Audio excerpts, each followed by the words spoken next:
in what is a somewhat overlooked but extremely important series of developments. Communities around the country are doing what the federal government has yet to do, which is to provide paid sick leave to working people in their communities. The latest city to join this movement, at least it appears it's well on its way, is Minneapolis. So here to talk to us about paid sick leave and specifically about what's going on in Minneapolis is Anthony Newby. Anthony is the executive director of Neighborhoods Organizing for Change. He began his career in disaster relief and has worked with the Occupy movement and other progressive movements, including Occupy Homes of Minnesota. And he is here to tell us now about the developments in Minneapolis. Anthony, thanks for joining us. Thanks so much for having me.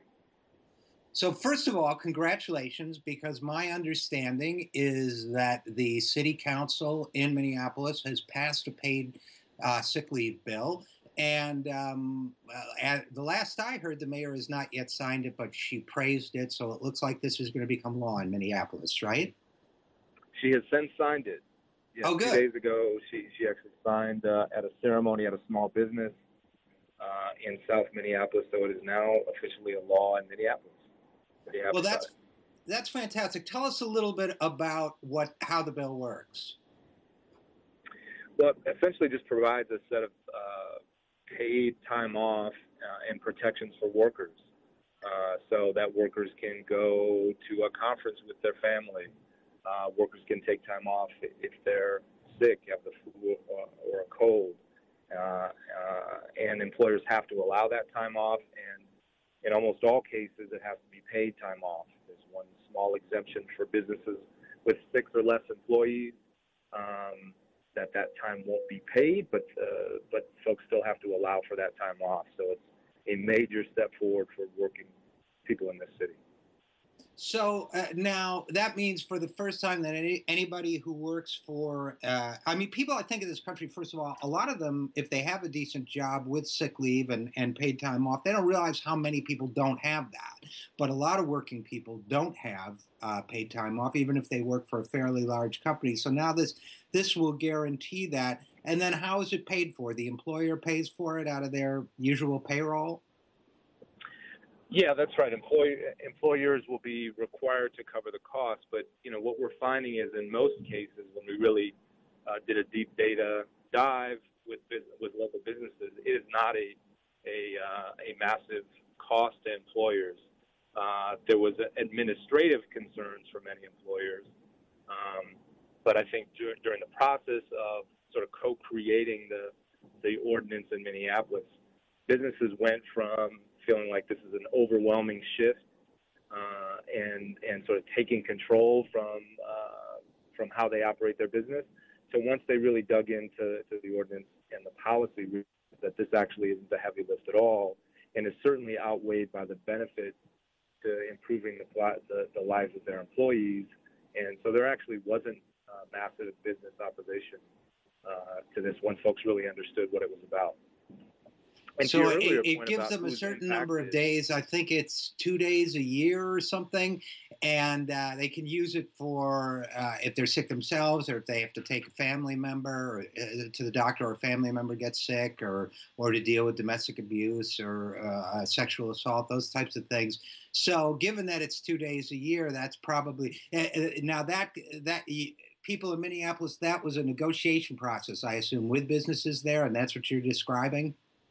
It was a long process. So it was, a 5 or 6 month process of what was technically called the partnership group, which was a formation that the council signed off on, where there would be representatives of community groups, of actual workers, small, medium, and large-sized businesses. So a good cross-section of the city would work together to come up with the ordinance language. So that process, I think, was very effective. It led to lots of negotiation, and frankly, to businesses like Target Corporation and others who sat on that partnership, really saying, look, we want to figure this out. There are others in the community, business leaders who want to improve the lives of working people. We sort of feel like we have a mandate in this city, and businesses, frankly, led the way on many of these provisions. Well, that's an interesting thing to say, and we're talking to Anthony Newby, who's the executive director of Neighborhoods Organizing for Change in Minneapolis. That's an interesting comment. So basically, I mean, if we think, because one of the things we like to do here on the program, Anthony, is not only spread good news and wins when they happen, but also talk about these wins as models for what other communities can do. So basically, when this group got together and began the process, and the city government encouraged this negotiation with local businesses, you said, how did the businesses wind up leading the way in the conversation? Tell me a little bit about that, if you would. Yeah, well, and then I'll pivot as well, because I don't want to leave off the actual workers. So when I use the term led loosely, and I'll get to that in a minute, because it really was a worker-led movement. But in terms of businesses' role, again, you had small businesses. I'm thinking of a local bakery called Butter in South Minneapolis, who spent a lot of time helping with the policies, with the ordinances, working with their city council people and saying, look, fundamentally, we see ourselves as a high road employer. We see ourselves as wanting to create a city that others would want to live in, and much less a business that others would want to work at. And once the case was made and the data was laid on the table to say that, look, part of the racial divides in this city, of which it's some of the worst in the country when it comes to racial divisions, the gap between white and black in this city and this state is as broad as it is anywhere in the country, and business has to play a crucial role. So once that data was rolled out, again, corporations like Target, small businesses like Butter and Common Roots Cafe is another one, and Danny Schwartzman, who happens to own that place, was a big leader and said, look, we haven't figured it all out yet. There certainly will be some administrative burden on my business, but it is far outweighed by the benefit to both workers and the culture of the city, and we want to be part of the solution. Well, good. I mean, that's great to hear. And tell us about the workers' role in, and that's workers plural with an apostrophe at the end. Tell us about the role of working people in getting this movement going and winning this success for people in Minneapolis. Yeah, so it's important to say that this, for us in the city of Minneapolis, it was really not only led by working people working at, in retail, in restaurants, in fast food operations, places where these sorts of protections just frankly don't exist. Those were the folks on the front lines of this campaign. And many of those folks were workers of color. They were Black and Latino workers. Who, of course, historically have been locked out of a lot of the worker protections. They're the ones who actually came into our office and the Office of Partners 2 years ago or more and said, look, we want to be part of not only improving workplace conditions, and at some point that means we have to fight our employer, but we want to be part of systemic change and systemic solutions. We went through issue cuts where we determined with workers what are the top line things that you would like to see changed in the workplace. Those things were wages, obviously, an improvement in wages, which are stagnant and most problematic for low-income jobs. But also we were surprised to learn things like scheduling and lack of scheduling advance notice on their schedules was a huge quality of life factor, and earned sick days, not being able to take time off work to, again, go to their kids' conferences, take time off when they have the flu. And even when they could take it off, they often weren't paid. So that's how it landed on our radar screen. It then turned into an 18-month campaign with thousands of workers making multiple visits to City Hall, calling the mayor, calling their city council person, setting up site visits, inviting those same elected officials into their spaces, into worker-exclusive spaces. Visiting and coordinating with their employers to try to get their employers on board. So it really was fundamentally a worker-led movement that eventually pulled in supportive businesses and became the nucleus of the campaign. See, Anthony, a couple of reasons why I think stories like this are so important, besides the win itself, which is important for the quality of people's lives, is one, it shows how alliances can be built And it to me, and you're there in the community, you're there on the ground. To me, that it shows people that when they come together, they can win.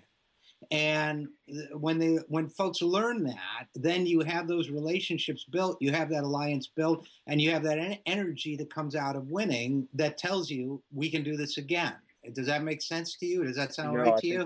I think that's exactly right. So it's not just the win, and 120,000+ workers in Minneapolis will now have access to this particular workplace protection. That's great. That's wonderful. It's why we did it. But it's also just the tip of the iceberg. It is a alignment of folks working together, including, by the way, local Black Lives Matter activists who are deeply embedded in our organization, but also, there's been so much criticism locally and nationally about what these movement spaces like Black Lives Matter, how they're disrupting traffic, how they're disrupting business as usual and making it hard for people to get to work, and what is all this race stuff, and who cares? All lives matter. Who cares about Black people? There's this really sort of toxic dialogue in many of our cities, including here. Meanwhile, these are the folks on the front lines leading systemic change, not only on this issue, but many other issues at a state level. These are folks fighting for expansion of voting rights, for criminal justice reform, for better workplace conditions. So this is a concrete example of how these movement spaces, when aligned with community groups and labor groups, can really change the structural problems that are deeply impacting this country. It's really been beautiful to see and be a part of. Well, that's a great summary, and I guess I would close with this. And we're talking with Anthony Newby, who's the executive director of Neighborhoods Organizing for Change. It gets to the whole issue of the intersectionality of different causes that people don't see as interconnected, and that, for example, a white working person in Minneapolis might not see what the Black Lives Matter movement has to do with them, and another community person might not see what another kind of organizing has to do with them. Have you seen a kind of coming together of, whether it's criminal justice, civil justice, economic? Do you see a kind of coming together coming out of all of this? Do you know what I'm driving at? I mean, I'm not being super clear. I do. I do, and we've seen it play out here locally. We've seen, for example, in the last couple of years, there has been a massive movement for systemic change around police accountability, for example. So we were able to ban low-level ordinances like spitting and lurking, for example, which directly and overly impact communities of color who are stopped for, again, these low-level offenses. Those were big public fights that this city had to grapple with. A lot of those same folks were working people. A lot of those same folks had low-wage jobs. Right. And so it is actually not multiple sort of bases or siloed interests. It's actually one movement of both organizations and political interests. And when those voices are aligned, the possibility for systemic change on a range of issues just becomes greater and greater. And so we're hoping that the momentum, both on some of the police accountability wins that we've had here locally, banning grand juries in Hennepin County, which have not been effective, for example, in police officer-involved shootings. There was a movement to ban that as a tool for prosecutors. I could go on and on and on about the sort of incremental wins we've had. Earn Sick is the latest, but it really is a growing movement that we hope is playing out in other cities and in other states to really shift the conversation towards working people, towards the Black community and other communities of color who have historically been locked out of workplace conditions and access to quality jobs. We feel like there is a movement happening that is really, again, both powerful, it's working, and we think it's making the city, state, and country a better place. Well, it's great to see, and thanks for all the good work you guys have been doing. Congratulations on the success. And Anthony Newby, Executive Director of Neighborhoods Organizing for Change, thanks so much for coming on the program. Thanks for having me. Really appreciate it.